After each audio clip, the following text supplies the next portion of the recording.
Most people think Starship's biggest engineering challenge is getting into orbit. It isn't. Getting to orbit is only half the mission. The real challenge is bringing a 50-meter stainless steel spacecraft back through Earth's atmosphere without turning it into molten metal. Today, we're going to explore one of the most fascinating thermal protection concepts ever proposed for reusable spacecraft. We'll explain why traditional heat shields have limits, how transpiration cooling actually works, why SpaceX has discussed the idea publicly, and whether it could one day transform Starship's durability. By the end of this video, you'll understand why some aerospace engineers believe the future of heat shields may involve actively cooling the vehicle instead of simply insulating it. Here's the mystery. Starship already has thousands of ceramic heat shield tiles, so why even think about something else? Because every tile is another component that can crack, shift, or require inspection between flights. If your goal is to launch once a month, that's manageable. If your goal is to launch every day, every additional maintenance task becomes a problem. So the question becomes, can you cool the spacecraft instead of simply protecting it? One of the biggest misconceptions about re-entry is that the spacecraft is burning because of friction. That's only part of the story. The dominant source of heating is actually compression. As Starship slams into Earth's atmosphere at hypersonic speed, the air in front of it doesn't have time to move away smoothly. Instead, it's violently compressed. And when a gas is compressed rapidly, its temperature rises dramatically. The surrounding air can become thousands of degrees Celsius, forming a glowing plasma sheath around the vehicle. The spacecraft isn't flying through fire, it's creating it. Now, here's where things get interesting. Starship is built primarily from stainless steel. That's an unusual choice for a spacecraft. Stainless steel remains strong at higher temperatures than aluminum and is far less expensive than many aerospace alloys. But even stainless steel has limits.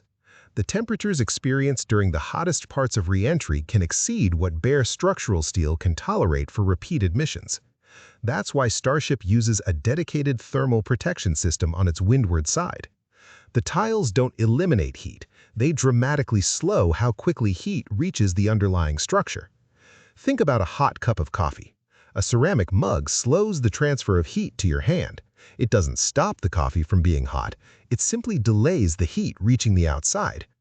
Heat shield tiles work in a similar way. They're exceptional insulators. But after repeated flights, every tile must still be inspected. Now imagine, instead of only insulating the mug, you could actively cool it from the inside. That's the idea behind transpiration cooling. At first glance, the concept sounds almost impossible. Imagine a metal surface filled with microscopic pores. Behind that surface is a supply of coolant. Instead of keeping the coolant sealed inside, a tiny amount is intentionally allowed to seep through those pores. As it emerges, it forms a thin protective layer between the hot plasma and the spacecraft. At the same time, the coolant absorbs heat as it escapes. This creates two forms of protection. It carries heat away from the surface. It partially separates the hottest airflow from the vehicle itself. Rather than simply resisting heat, the spacecraft continuously fights it. Surprisingly, transpiration cooling isn't a new invention. Engineers have studied the concept for decades. Researchers investigated it for hypersonic aircraft, rocket engines, and atmospheric entry vehicles.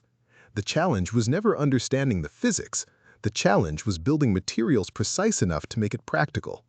A cooling surface needs millions of tiny pores. Each pore must allow nearly identical flow. Too much coolant in one area wastes propellant. Too little, and that region overheats. Manufacturing something this precise has historically been extremely difficult. This is where Starship enters the story. Elon Musk has publicly mentioned transpiration cooling as one possible approach for managing extremely high heating loads on future spacecraft. That doesn't mean it's currently being used operationally on Starship. There's no public confirmation of that. But the fact that SpaceX has discussed the concept tells us something important. The company is actively exploring ways to reduce maintenance and improve reusability. If active cooling could reduce reliance on thousands of individually inspected thermal protection components, it would represent a significant operational advantage. Now, think beyond Earth. Mars has an atmosphere, but it's much thinner. That creates a different thermal environment during entry. Future spacecraft returning from Mars or entering other planetary atmospheres may encounter heating profiles that differ substantially from those experienced during Earth reentry. A more adaptable thermal protection system could become increasingly valuable as mission profiles grow more complex. That's one reason active thermal management concepts continue to attract engineering interest. So, why hasn't every spacecraft switched to transpiration cooling? Because every solution creates new problems. You need a reliable coolant supply, precisely engineered porous materials, uniform flow across large surfaces, advanced control systems, additional plumbing, careful management of mass and complexity. Suddenly, the heat shield isn't just a shield anymore, it's an active system, and active systems can fail. So, we've uncovered the mystery. Transpiration cooling isn't science fiction. The underlying physics is well understood. The real challenge is making it practical on a fully reusable spacecraft the size of Starship. But here's the question engineers are trying to answer. Could the benefits outweigh the added complexity? Could active cooling reduce maintenance enough to support airline-like flight rates? Could it improve durability for future missions to the Moon and Mars? Or would it introduce entirely new engineering risks? That's exactly what we'll explore in Part 2, where we'll compare transpiration cooling with Starship's existing thermal protection system, examine the biggest engineering hurdles, and ask whether this technology could one day redefine reusable spaceflight. Imagine a Starship that doesn't spend days in a hangar while technicians inspect thousands of heat shield tiles. Instead, it lands, is refueled, and flies again. That vision is one reason engineers continue to study active thermal protection systems like transpiration cooling. But before that future becomes reality, one question has to be answered. Can an active cooling system actually be more reliable than the passive heat shield it hopes to replace? Today's Starship primarily relies on passive thermal protection. The ceramic tiles don't require pumps or valves to function during re-entry. Their job is simple: absorb and slow the transfer of heat. Transpiration cooling takes a fundamentally different approach. Instead of merely resisting heat, it actively removes it. Think of the difference between a winter jacket and an air conditioning system. Both keep you cool, but only one continuously manages heat. That extra capability also brings extra complexity. Here's one of the biggest engineering challenges. Nothing in rocketry is free. If Starship were to use transpiration cooling over large areas, it would likely need additional plumbing, flow control hardware, coolant routing, pressure regulation, sensors, structural integration. Every kilogram added to the spacecraft is 1 kilogram that can't be used for payload or requires additional propellant to lift. Engineers constantly ask one question: does the performance gained outweigh the mass added? That's the equation every new technology must solve. Imagine watering your lawn with a garden hose that has 1,000 tiny holes. If one section receives too much water, another section receives too little. Now imagine those holes are microscopic, and instead of water, they're releasing a carefully controlled cooling gas at temperatures exceeding 1,000 degrees Celsius. Suddenly, achieving perfectly even flow becomes an extraordinary engineering challenge. One hotspot could experience much higher thermal loads than the surrounding surface. Uniformity isn't just desirable, it's essential.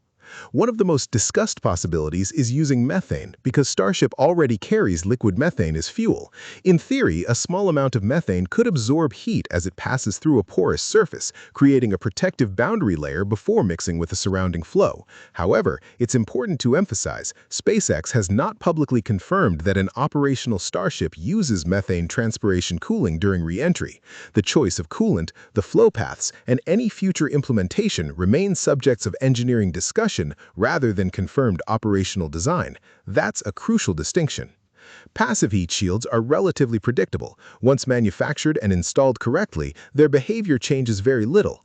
Active systems are different. They depend on valves opening correctly, sensors reporting accurate data, pressure remaining within limits, flow staying uniform, software responding in real time. Every one of those components introduces another possible failure mode. For spacecraft carrying people, reliability isn't just important, it's everything. So why pursue the idea at all? Because the reward could be enormous. Imagine reducing post-flight inspections. Imagine replacing hundreds of maintenance hours with automated system checks. Imagine launching a spacecraft again within days instead of weeks. Those operational improvements could become just as valuable as improvements in raw performance. The future of Starship isn't only about reaching orbit, it's about flying often. That's where maintenance becomes a competitive advantage.